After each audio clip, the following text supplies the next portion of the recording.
அனைவருக்கும் வணக்கம். நம்ம பார்க்க போகிறது டாக்டர் எஸ் தர்மாம்பாள். நீங்கள் வாக்கிங்கில் போகும்போதோ அல்லது ட்ராவலில் இருக்கும்போதோ ஹெட்ஃபோனை மாட்டிக்கிட்டு இதை தொடர்ந்து கேட்டுக்கிட்டே இருங்க. ஆட்டோமேட்டிக்காக தலையில் ஏறும். கற்றலினும் கேட்டல் என்று பார்க்க போகிறது டாக்டர் எஸ் தர்மாம்பாள்.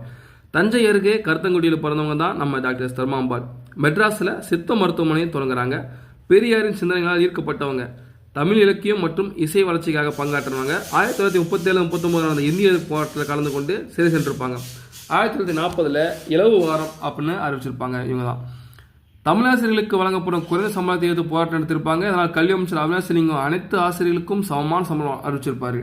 சென்னை மாணவர் மன்றம் மாணவர்கள் தமிழ் அறிவு பெற்று மிகுந்த மதிப்பெண் பெறுவதற்காக ஏற்படுத்தப்பட்டது இவங்களால. 1938 ஈவே ராமசாமி அவங்களுக்கு இந்த பெண்கள் முன்னேற்ற மாநாட்டில் பெரியார்னு பட்டம் வழங்கியிருப்பாங்க. 1951 வீரத்தமிழன் என்ற பட்டம் இவங்க தான் பெற்றிருப்பாங்க.